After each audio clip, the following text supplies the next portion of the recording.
Hey! Alright, y'all, what's going on? Welcome back to the Snake Eyes. Shit. The third time I fucked my intro. Welcome back to the Snake Eyes Needs a Dollar channel. Alright, obviously, this is your boy Snake Eyes. Before we get started with today's video, as always, y'all do a few things for me. Like, comment, subscribe, before I kick all y'all asses. Now, I already know I do already. Follow me on both my social medias: Twitter, SnakeEyes_dollar, the dollar as the damn dollar. Instagram, all lowercase, SnakeEyes_W dollar. Now, like I said, you know, a couple weeks ago, every time the Eagles play, as always, we ride on cue, okay? So, I did watch the game in its entirety.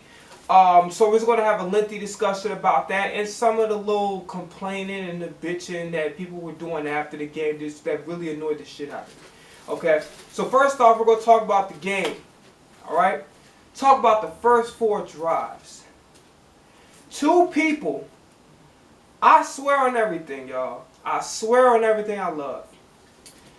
If I had recorded, like, kind of how like a 5500 Joey Shakes, if I recorded me watching the game, it would have been prime entertainment, because when I tell you I was stressed the hell out and just doing the whole hour, they had... Brian Johnson and Jalen Hurts had me stressed the hell out the first 4 drives. I'm not even gonna lie to you. Brian Johnson Oh, I apologize. I'm moving a little bit too fast. We need to talk about the injuries and the people that were replacing, you know, certain individuals.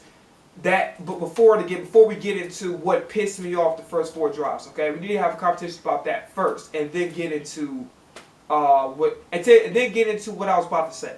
Okay, so Reed Blankenship got an injury. I think it was a rib injury. Kenneth Gainwell got an injury. So Sidney Brown was supposed to start for Blankenship. That shit did not happen. I've seen I can literally count on one hand how many times I've seen Sidney Brown. If I had to guess, like a gun in the back of my head, guess how many times Sidney Brown was actually on the field that I've seen him, I would say like 3. Kenneth Gainwell was out with a rib injury, so DeAndre Swift took his place, which was not a problem at all, because not only is DeAndre Swift is technically at this point in time is a better back, and damn sure showed it. But again, we're going to say that, we're going to table that talk for later on. But he showed who should be the #1 running back in that room. He showed it, no question about it, okay?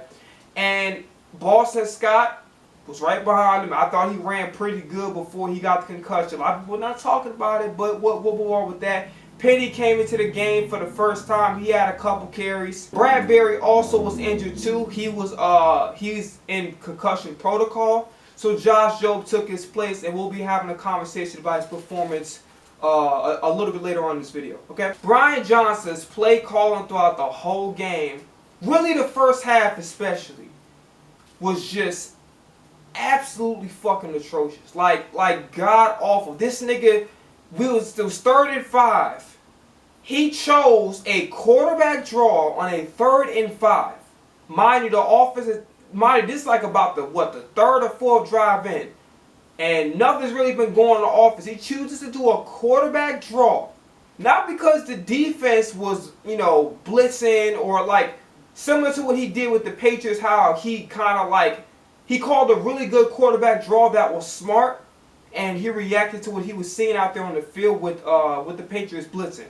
This time, this is just a random fucking quarterback draw that somehow in his head he felt like was actually going to work, even though everybody and their mama knew that calling that shit when the offense has been working, and then just calling out on a 3rd down, it's just it's atrocious, particularly when off of 5 yards to go for the first down. Like, we got so many other options. That's the option you resort to. But, you know, Brian Johnson was giving me a headache. And I don't know if him and DeAndre Swift was slap boxing in the hallway after the joint practices or whatever, after training camp, and maybe DeAndre Swift hit him in the mouth too hard or hit him in his eye. But for some odd reason, Brian Johnson does not want to run the football with DeAndre Swift at all. It's like he had one kid. First off, he should have been an automatic starter off of over Gainwell. Okay? Because at the end of the day, when you bring DeAndre Swift to any team, you have to expect him to be a starter, right? Again, I think Kenneth Gainwell, as I've said before, most with videos, based on how he was running against the Patriots, I was actually okay with him being a starter, even though he didn't. People called him trash. He wasn't trash. He just did the, I don't want to say the bare minimum, but he did his best he could and took advantage to what was available for him. But again, my problem was not because he was trash or like just, you know, lacking. It's just the physicality aspect that DeAndre Swift brings to the table is not quite what Kenneth Gainwell brings to the table.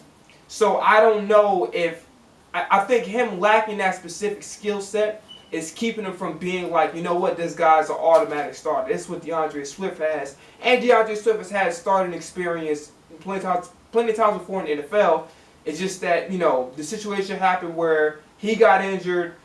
They wanted to move in a different direction with Jamal Williams starting, and then he just wanted to leave the Lions the whole season, and he just so happened to land on our laps. Pause. So yeah, that was pretty much it with that. But like, he frustrated the fuck out of me when this man was like this. I'm talking about. I watched it on my phone, okay? I was about to throw my goddamn phone across the room and break all my shit in there. Because I just don't understand how you don't run the football with them. So again, like I said, maybe they was slapboxing, DeAndre Swift hit him too hard, and he never forgot that shit, because it doesn't make any fucking sense how, number one, you bring a starter into the building and you make him a backup. That's first of all, that shit just makes no sense. And then not to mention, DeAndre Swift can do all of these things.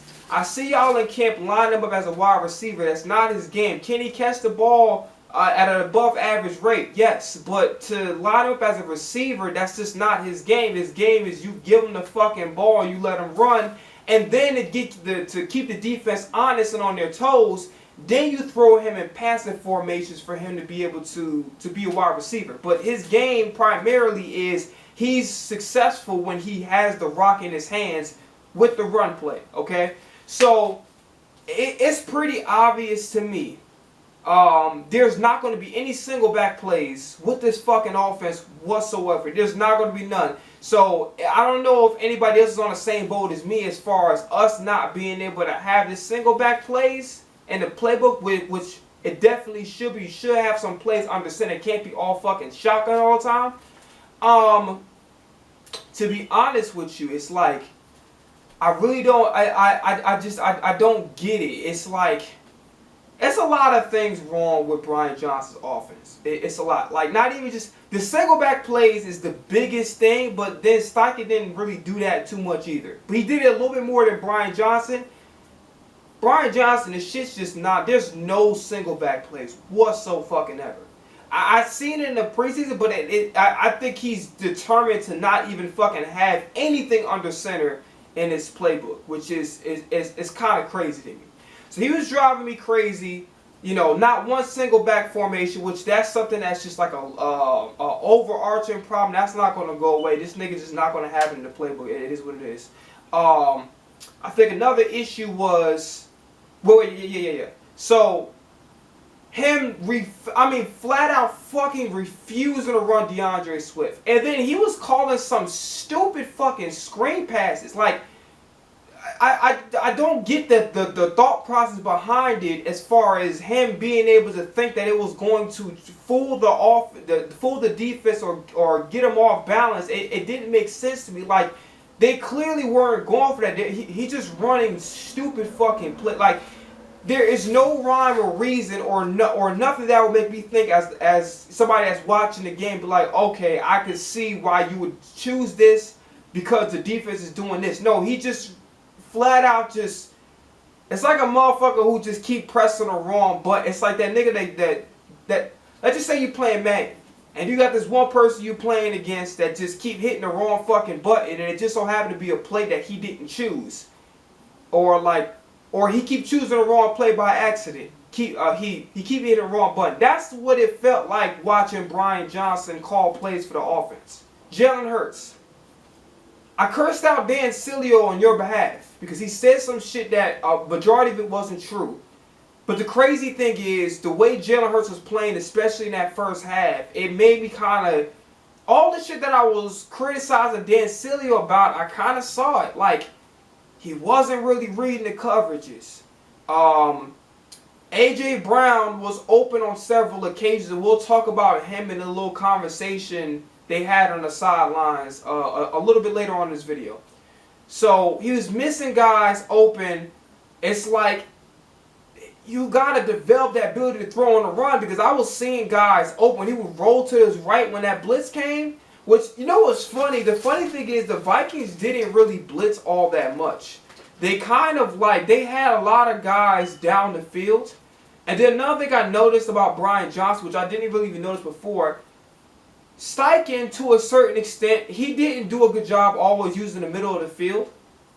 But he damn sure did much better when it comes to routes than Brian Johnson is. I mean, Brian Johnson has everybody just all the way down the fucking field. And it really doesn't make sense to me because, you know, you got guys that are fast enough to operate in open space.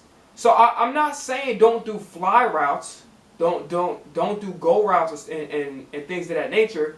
But at the same time, it's like, I really don't understand why you're not having no slants, you're not having no in routes, no out routes. Like, you're not having anything to like really mix it up and really get the defense off balance. Like, I don't understand it. So he got guys all the way down the field. And people are saying that that's contributed to what Jalen Hurts is doing, but I don't think so. I think Jalen Hurts, I don't want to say it, and I don't think it's really that, even though it's a possibility Jalen Hurts might be regressing. I don't want to say it. I don't want to be that guy. Like, I still believe in Hurts. I think his work ethic and his attitude, he's gonna find a way. So I still believe in Hurts, but I'm on very high alert because something is really off with him. His balls are not pause. The way he throws the ball is not necessarily as accurate as it once was. Like, for instance, Devontae Smith could have had 2 touchdowns. The first one that he threw was a long ball, and all Jalen Hurts had to do was throw the ball all the way out front and basically lead Devontae Smith forward, and he underthrew the ball. And it ended up being a really big gain, and Devontae Smith had to kind of adjust, and that's how great of a receiver he is. And I don't know what everybody's fucking problem is about about people being afraid to call Devontae Smith a top 10 receiver. He definitely is. He's not even 9 or 10, to be honest with you. Honestly, his talent puts him about like in between the 5 to 7 range, and that's just being generous. Like he really is amazing. Like, he's very physical. He's tough. For somebody his size, he makes the effort to catch the ball. He's fast as hell. His route running is just crisp. Like, everything about Devontae Smith, man. I hope this man stays the Eagle for the rest of his career. I'm praying Howie does not let this man go. Okay, like, whatever money he's looking for, if we can make it happen, just do it, man. Like, we gotta have this man as a Philadelphia Eagle for the rest of his career, 100%. I'm hoping A.J. Brown is too, but I think that will be a least likely scenario. I think the most likely scenario, because Devontae Smith was drafted here, he'll get the bid. He'll get the extension, right? But going back to Jalen Hurts, man, he's rolling out to his right, and guys is down or up, like, wide open down the field, and he's just not hitting them. And I'm just confused watching. He's making bad throws. And then he threw a ball to double cover. Like, this shit was a double cover. He threw an interception. It's just like the first 4 plays of the game, the first 4 possessions of the game, I should say. The whole thing was a goddamn mess. With Brian Johnson's just dog shit play calling, him flat out refusing to run the ball with DeAndre Swift, and Jalen Hurts just, I don't know what the fuck he was doing. It's like, I sat there for like 10 minutes on the last video cursing out fucking Dan Sileo for the shit he was saying about you. And then you kind of make you look stupid because a lot of the shit he was saying, I seen in the game. Like, you're not reading the coverage. You're not paying attention. You're locking in on one guy, and you're staying with that guy. It's like you got this preconceived notion of, okay, I'm gonna throw it to Devontae Smith, I'm gonna throw it to AJ Brown, but that's not what you're supposed to be doing. You know what I'm saying? And again, that has a lot to do with also play call and be able to have multiple options. But another thing is, it's like, yo, I understand these guys you're close with. You're close with Devontae Smith. You're best friends with AJ Brown. But you got to stop doing that. Like, you got to stop picking your favorites. Like, whoever's open, throw them the fucking ball. Whoever's not, don't throw the ball over there because you're trying to please somebody. And we'll talk a little bit about that when we have a conversation about the AJ Brown conversation, okay? So, DeAndre Swift. I mean, 173 yards off 28 carries. 175, I should say. 175 yards. I think he had 2 touchdowns. I mean, I'm just sitting up here when they finally decided to give him the fucking ball. I'm just sitting up there just like, where the fuck was this like 4 possessions ago? Where was this 4 possessions ago? Where was this?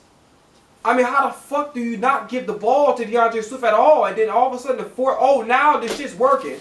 And I think, this is a rumor because I didn't see it. Lane Johnson gave Brian Johnson that look like, yo, you better continue running the fucking ball.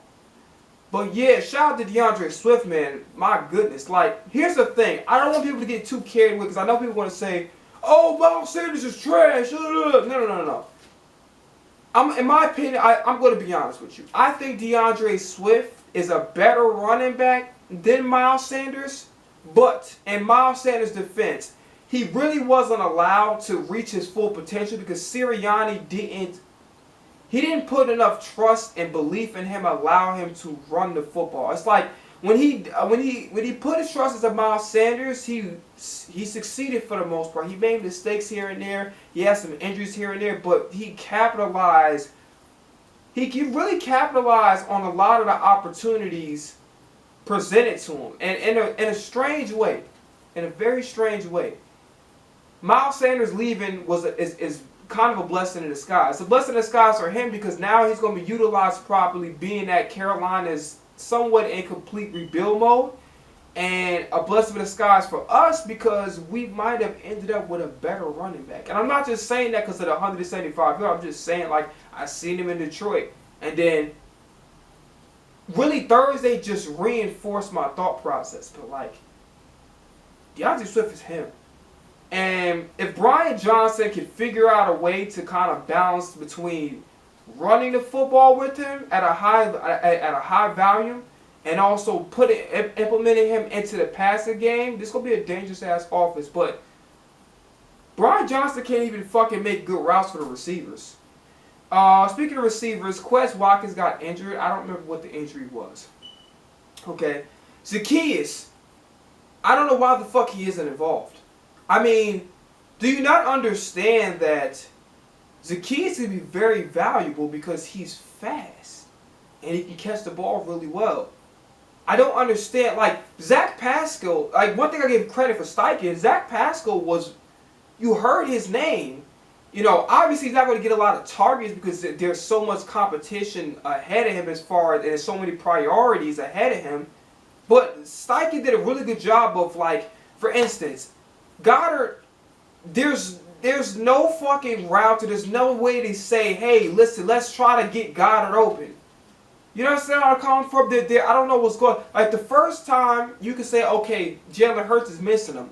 This time around, it wasn't even anything for God. They threw a couple of fucking idiotic, like, stupid-ass screen passes to Goddard, which made no fucking sense at all. Like, there was no room for it. He was just, like, like I said, it's like watching somebody play Madden and keep picking the wrong fucking play every time. Like, Steichen did such a great job. And listen, I have my gripes about Steichen too. Overall, I'll give him an A- for his tenure over here. But I have my gripes about Steichen. But one thing he did a good job of, Jack Stoll was involved in the passing game and moved the chains.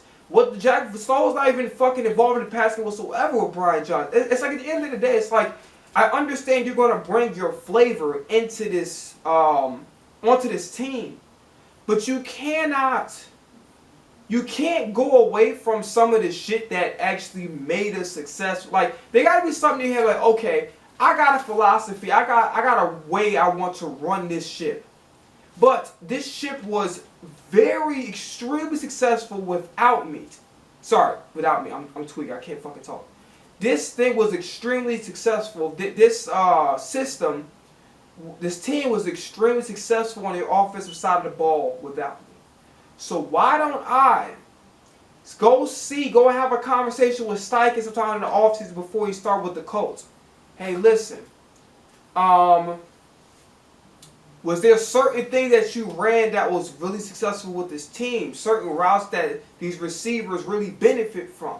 That's called fucking common sense, which Brian Johnson clearly does not have. It's gonna be a very scary thing because right now for the next 2-3 games, our schedule's gonna be relatively. We have winnable. I'm not gonna say it's like we got the Buccaneers next.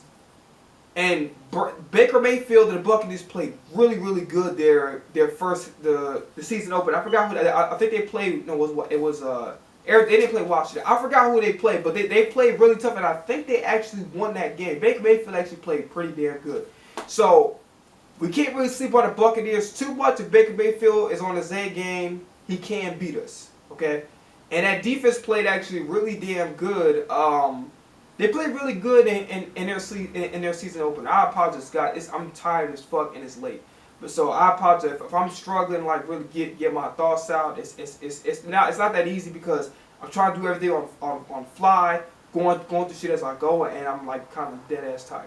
Anyway, moving on from that because it ain't no excuse. We try to get shit done. So I just don't understand why Brian Johnson didn't go talk to Steichen. Or maybe he didn't pick up on any fucking thing being a quarterback coach to say, I notice when these guys do that, they're successful. You understand where I'm coming from? So Steichen had a problem with trying to do more go routes with Devontae Smith, but he was so much more creative and he was so much more versatile as far as allowing multiple guys to get, like Zach Pascal was getting open. Jack Stahl, he involved him in the passing game. The routes was pretty good, intermediate. Like he just knew what the fuck he was doing for the most part. Again, the single back plays and the lack of allowing Miles Sanders to do what he do. I have a gripe with him and Sirianni about that. But other than that, Steichen was a master of like really just getting this offense, this passing offense, just going. And this nigga, I don't know what the fuck he's doing, but it's just. It's going to be a problem later on down the line. I hope it's not too much of a problem, but I think it will be. So we got to go back to Jalen Hurts. He scared me a little bit. And again, some of it is due to Brian Johnson not doing a good job with the route combinations and really just, really doing the things that made this team successful in the first place. Him missing an opportunity to go learn from Steichen, whether he observed or whether he went to Steichen and asked him himself. He's missing a lot of opportunities. And he's low-key fucking his team up. And it's crazy because I thought that Desai would have been a problem. Desai, I don't think he coached that great. Again, he had a lot of starters out. N'Kobe Dean's out with a foot. And Morrow had to take his place. And we signed this dude named Rashard Evans. I think that's his name. He got released because he got offers to play from like another team and he wasn't going to play because we had re-signed Morrow. I guess nobody picked up Morrow. By the way, Morrow played really good, but we'll have a conversation about that later on.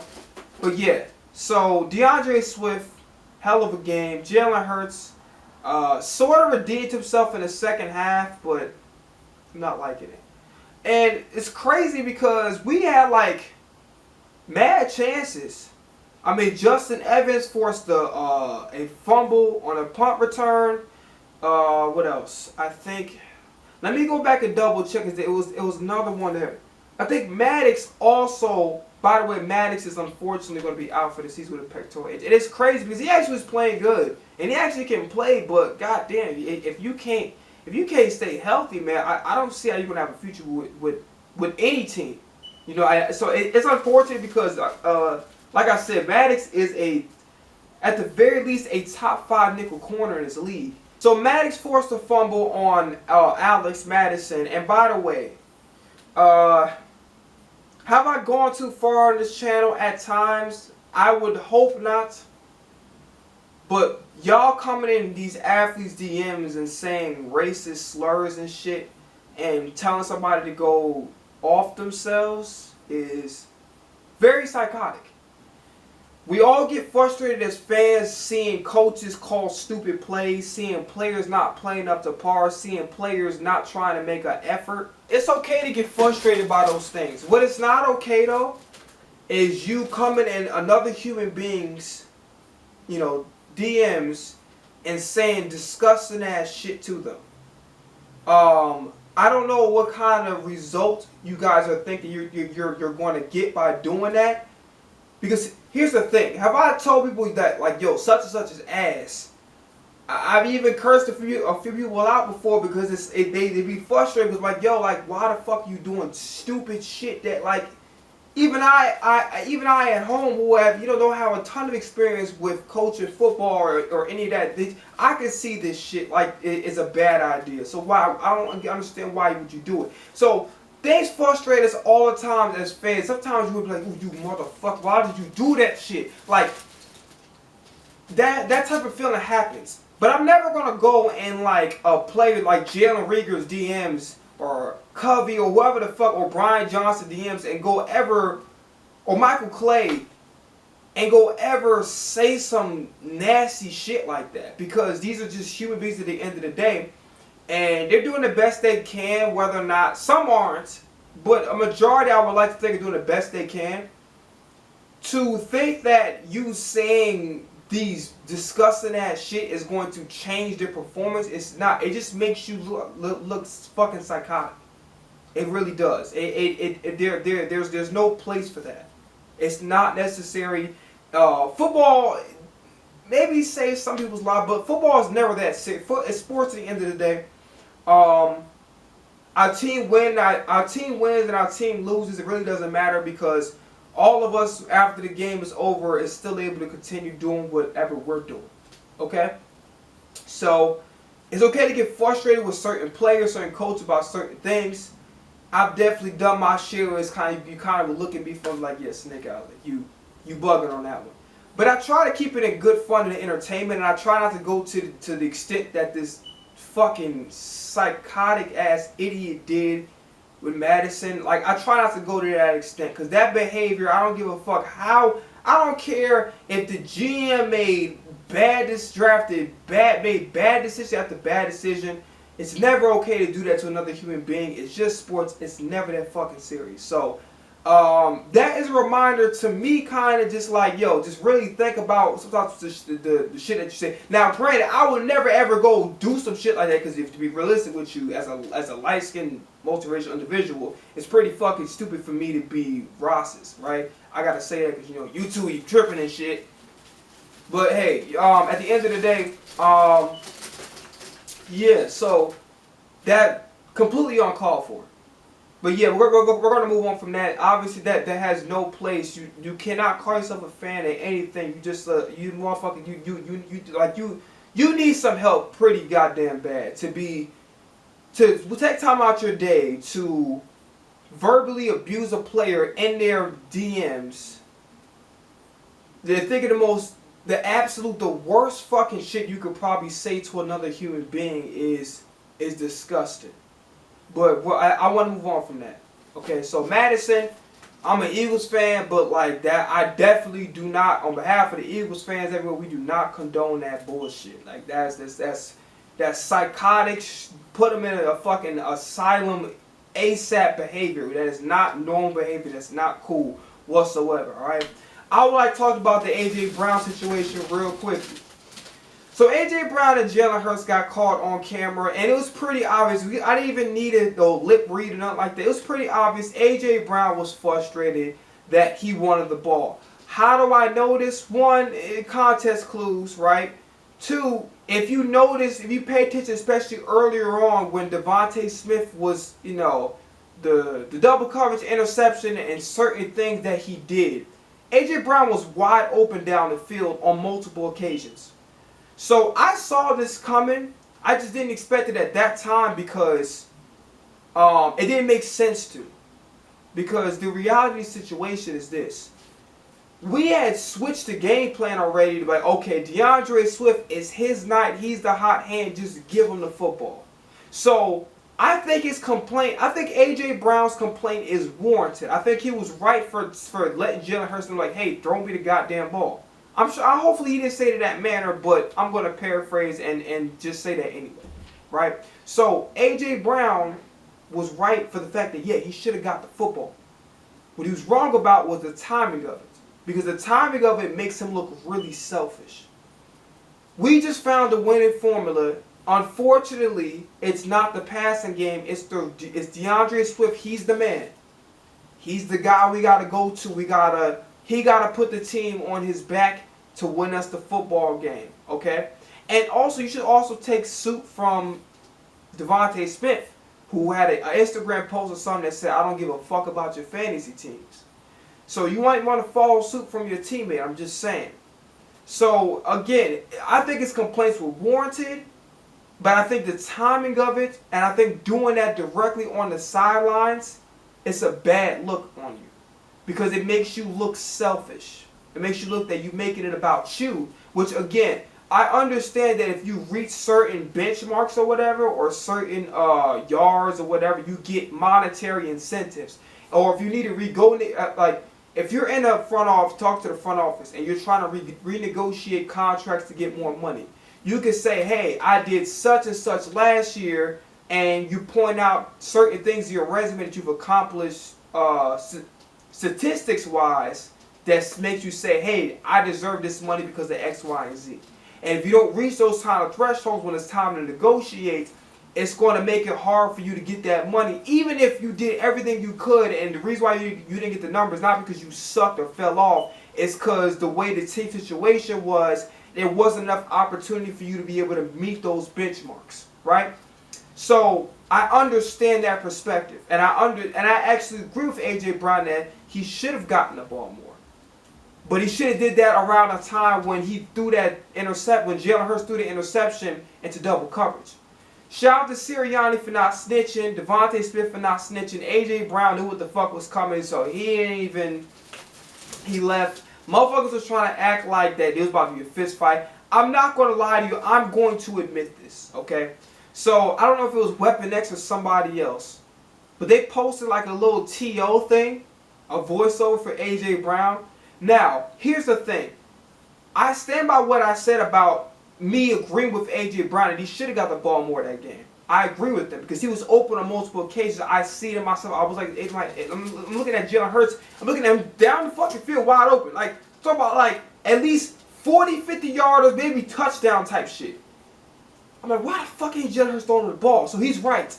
But I'm not going to lie to you. I found this shit hilarious. A lot of people say like, come on, don't be doing A.J. Brown like that. I'm like, yeah, don't do him like that because I know he isn't a problematic person. I know that. And I understand his frustration, but from a mindset of a troll, I actually found this shit funny. When he was doing when dude was doing the TO voiceovers, I took it as him just making jokes about the situation. Everybody took it as, oh, you're attacking A.J. Brown's kid. Like, no, he's not. He's not doing that shit. Okay? He is simply, you know what? Maybe to a certain extent, maybe that it's half trolling and jokes, and the other half is like, bruh, like you starting to become a problem because the Giants game, you was upset because you got pulled out of the game, so it's a recurring pattern. Me personally, I didn't even think about the Giants game. I thought about this situation. He was right. It was just bad timing. And with the T.O. voiceover, I thought this shit was fucking hilarious. I was dying. I rewatched the bitch like 50 times. That shit was so funny. But again, with A.J. Brown, I don't think he's a problematic person. I didn't take that post as he made the Weapon X, whoever created this, may have said like, hey, we might have a diva on our hands. I didn't think that. I was like, yo, this is just straight jokes. I found this shit funny, and you just move on. A.J. Brown is a great player. I don't think he's anything close to being a locker room cancer whatsoever. It's just It was just a moment just to laugh at. You just move the fuck on with your day. But everybody wanted to blow it out of proportion. And everybody was acting like that this man was going to sit up there and fist fight his own goddamn best friend. That's fucking crazy. But we're going to move on from that. It sounds like I'm gargling mouthwash and shit. Anyway, moving on. So, before we end that, we have to talk about this other thing that annoyed the fuck out of me. So, Justin Jefferson was reaching for the pylon. And Justin Jefferson dropped the ball immediately out of bounds. And when you fumble out of bounds, it's a touchback and it goes to the other team. I don't have a fucking problem with this. You want to know why? Because this rule's been in goddamn effect for so freaking long that there's no reason for me to have a problem with it. I'm used to it by now, to be honest with you. So, he fumbled the fucking foot. He didn't even reach for the pylon and the pylon just got knocked. No, he reached for it, he dropped the fucking ball, and it was a touchback. Justin Jefferson admitted it. He was like, he was like, my bad. You know what, every goddamn, mind you, this shit has been the same way for 20, 30 years. This rule. Everybody in their mouth was saying, this rule needs to be reversed because what happened with Justin Jefferson was just so unfair. Right, but you know what the fuck wasn't unfair? How A.J. Brown had a PI on him, literally holding A.J. Brown's arms to prevent him from catching a fucking football, but that doesn't seem to be a problem, and took away a fucking touchdown. And they called this ticky-tack. I mean, this shit was ticky-tack. Ticky-tack as fuck. If he held it, it wasn't even for that long. It's all a ticky-tack holding call on Rashad Penny. And Rashad Penny ran okay. He had 3 carries for 9 yards. Nothing to write home about, but he was okay. Boston Scott ran his ass off. I mean, I'm not mention that again. He ran his fucking ass off. Like, our motherfuckers ain't talking about it, but Boston Scott was on one. It just, unfortunately, he had a concussion, but Boston, I told y'all last episode, I said, yo, if any situation where Boston Scott got to start, I'm comfortable. And running like the way he did just reinforced what the fuck I said the last video. Okay? So, what I did not like after that A.J. Brown thing, so first off, I want everybody to stop bitching. And you want to know why you motherfuckers is bitching? Because everybody does not like the Eagles. I said the Eagles, I'm tweaking. Ugh. Nobody likes the Eagles except for our fans. That's why our fans go so goddamn hard. Because shit, if we don't go hard for the Eagles, ain't nobody gonna go hard for the Eagles. Everybody is either bandwagon fans or just waiting for the Eagles to, you know, experience a downfall.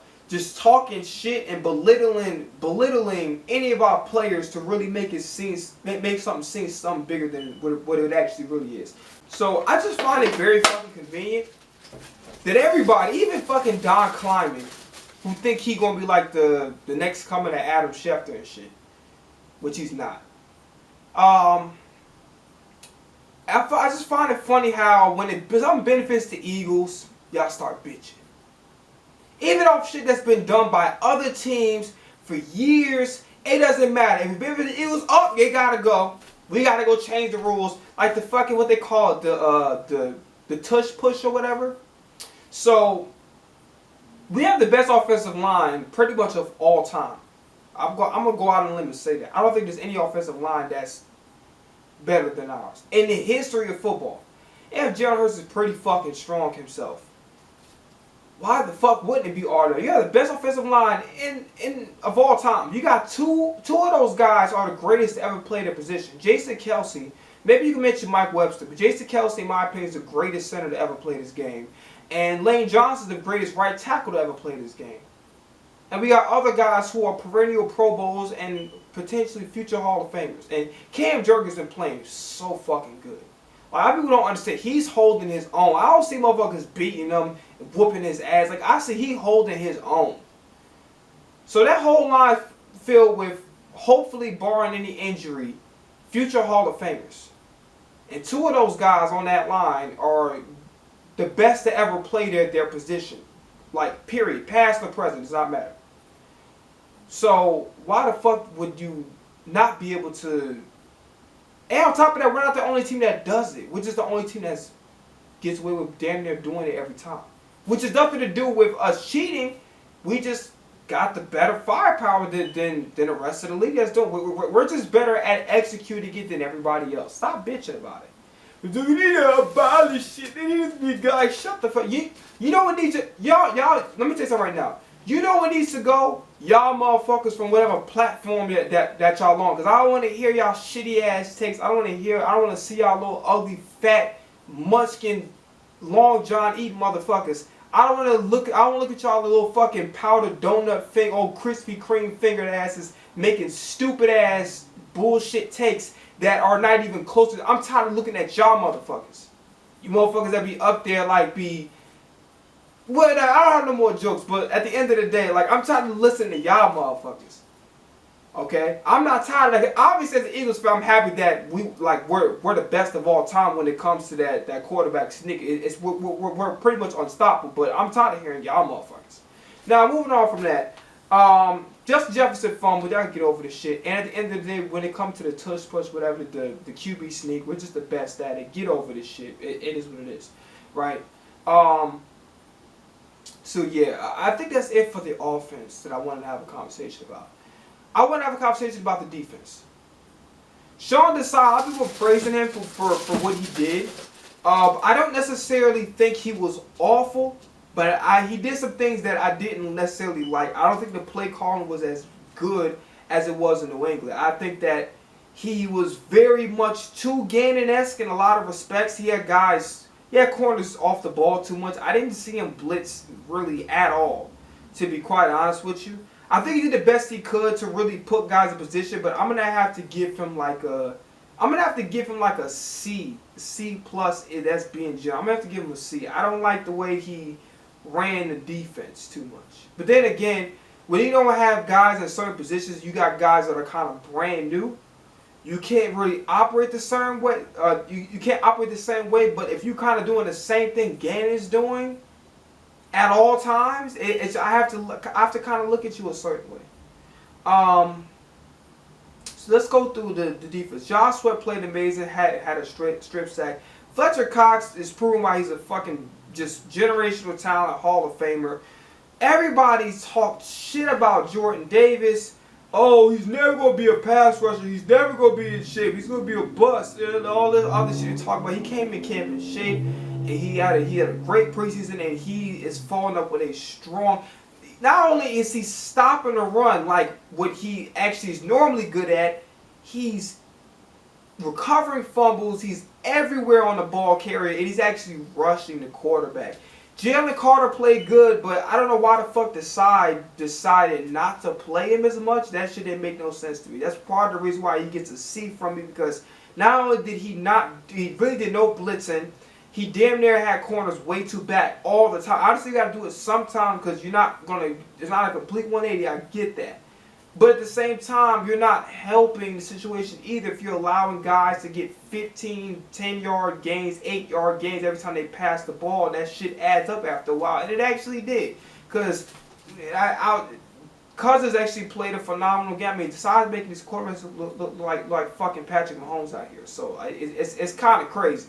I know that Kirk Cousins ain't bad. He's just mid and just not good enough to get to the next level. Like, he's good enough to get you into the playoffs, but he ain't good enough to win shit. So, Cousins had a fucking field day on us, and so did Mac Jones. Slay, I didn't think played bad. Also, this one also pissed me off. So I was like, yeah, I watched the film from last year. I mean, watch the film from last year. Why the fuck do I see Darius Slay 10 yards back all the time? I don't see this nigga shadowing Jefferson. And yes, the offense did some things where it made it harder for Slay to do that. But at the same time, it's like...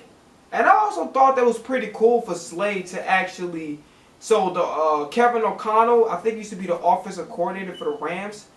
Darius Slay actually studied film on his offense. So, I thought that was pretty cool. A lot of people wouldn't do that. You could tell that Darius Slay... You know, he definitely one of the great ones in this league. For him to be able to just go back to what he did with the Rams, that it shows you a player's dedication. That's what I love about Darius Slay, man. That's why I'm happy he's back. We almost lost him in free agency, but I'm glad he came back. Unfortunately, he had to take a pay cut, but I'm glad he's back. So I don't think Slay played bad. I think it was a lot of opportunities where it was kind of like he almost had interceptions, but he just missed them. So that was that. Trying to figure out what else. Zach Cunningham has been playing good since he's been in Eagle. I have no problem. Nicholas Morrow plays surprisingly good. Like I thought, because Nicholas Morrow didn't really play that well in the preseason. Like he played okay, but I don't think he's good enough to make the team. Then he came back and he actually played pretty good. Got to the quarterback a few times. I think he recovered a fumble. So Nicholas Morrow actually played pretty damn good. I'm comfortable with him replacing Kobe Dean for the most part. I don't have no problem with that. I don't know why I didn't see Christian Ellis. So unless he's injured or something like that, I did not see Christian Ellis on the field like at all. So that was kind of weird to me. Sidney Brown, I don't know why the fuck he wasn't granted a full opportunity to start. I thought that was pretty much bullshit. It's like I seen him, yeah. So I mentioned it earlier in the video, but like I can count on the amount of my hands I seen Sidney Brown actually play. So that was bullshit. Sidney Brown should have got the full start. That was not cool at all. Josh Jobe actually played pretty good, but when he made mistakes, he made big, like bad mistakes. Like I think the first mistake he made was allowing that long ass pass because he's worried about the receiver instead of looking for the ball. And he had a long ass play to Addison, and I think it was sometime in the red zone where instead of him following the receiver, I forgot what the name of this receiver is. I think KJ Osborne. So instead of him following the receiver, he stops and he allowed a touchdown. So I think Joe played pretty damn good. It wasn't like he's like a fucking Zach McPherson or what's that other nigga, Josiah Scott. He wasn't that, but he actually played pretty damn good. I think the whole first half he was locking up Addison ass. He wasn't getting shit, and then all of a sudden, right when I was thinking to myself, oh, he's locking up, oh shit, like he out there doing his thing. So Maddox out for the season, like I said. Goodrich came in for him. He was fucking atrocious. Like this nigga was getting his ass up by Hawkinson the whole fucking time. Like Goodrich, I don't understand why the fuck we didn't try Eli Ricks at nickel. Maybe guys are only this. I think the corner should be like how Stoutland runs the offense. I think every corner should learn all positions. I think every corner should do outside and should know how to play nickel.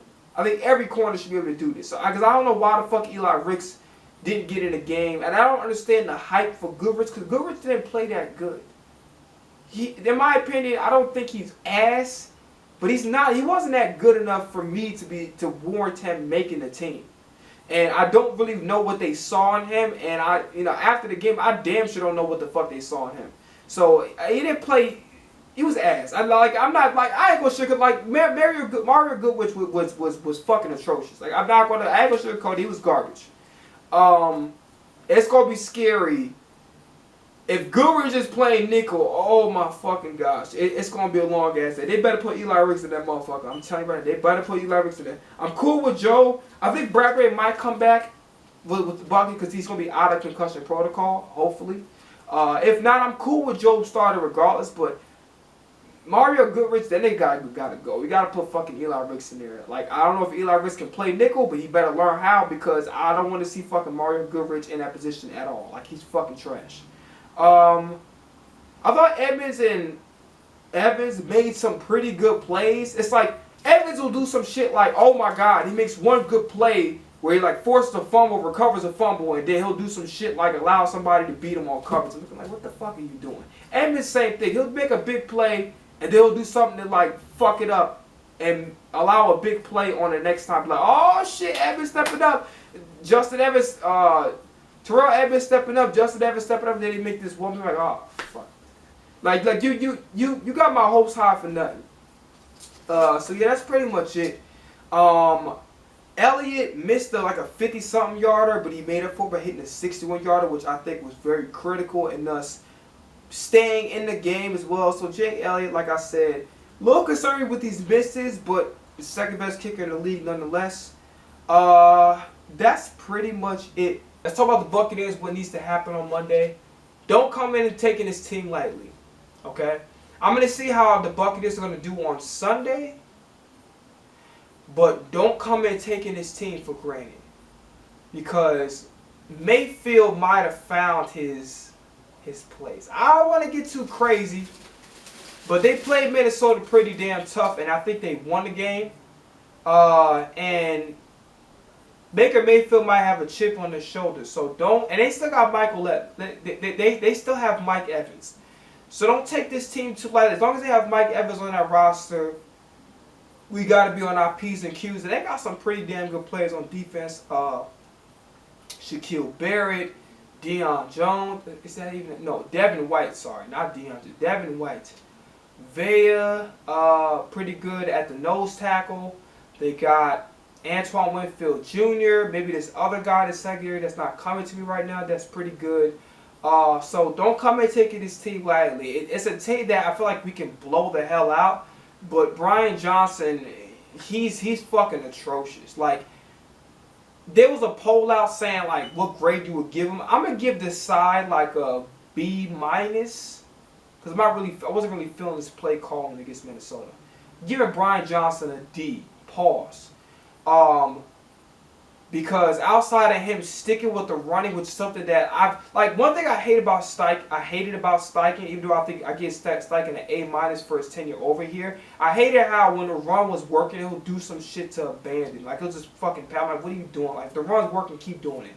So Brian Johnson was smart to know, hey, if the run's working, we're gonna keep going. So that's the only reason why I'm giving him a D. But other than that, he's fucking horrible, like atrocious. Like, and it's funny because how the fuck do you know a quarterback all your life? You've been in this system, you were the quarterback coach, and then you just complete dog shit as an offensive coordinator, and you watch Steichen draw up these plays.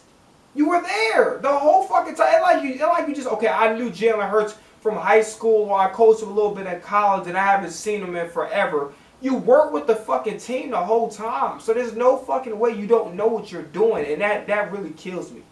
So we got our work cut out for us.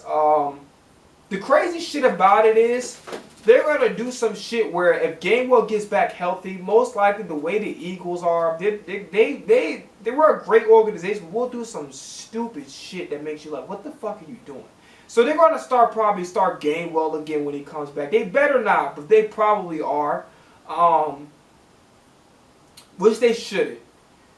And it's no knock towards Gainwell. I think Gainwell is going to be ready to start. It's just not now. Not over DeAndre Swift. It's just, right now it's levels. And Gainwell, I don't think is quite at the level. I thought he was good enough to start, but the way DeAndre Swift came in, DeAndre Swift reinforced why the fuck they brought him on the team in the first place. Alright? So that's pretty much all I got. Next video will either be another episode of The Button, which don't count on that happening. Just expect the next video to be the Buccaneers and the Eagles reaction, which will be on Monday Night Football. We kind of have like a mini bye week, so that's going to be interesting for sure. And then I'm going to be really worried about Goodrich taking over for fucking Maddox because I don't like the way he plays. Then you put Eli Rick to this motherfucker and let him play nickel. And that's pretty much it. That's all I got to say. Brother got big dreams but don't have a big bank account. So I go hit that GoFundMe link down in the description below. Also, Play It Till I Die is out as usual. You know what I'm saying? Music is, Jesus Christ. I got a headache. Like, financially, I'm stressed the fuck out. I don't have a place to record my music, and all that good shit. Anyway, whatever. Enjoy the rest of y'all weekend. I'm out of here. I'll see y'all when I see y'all. Peace. Right?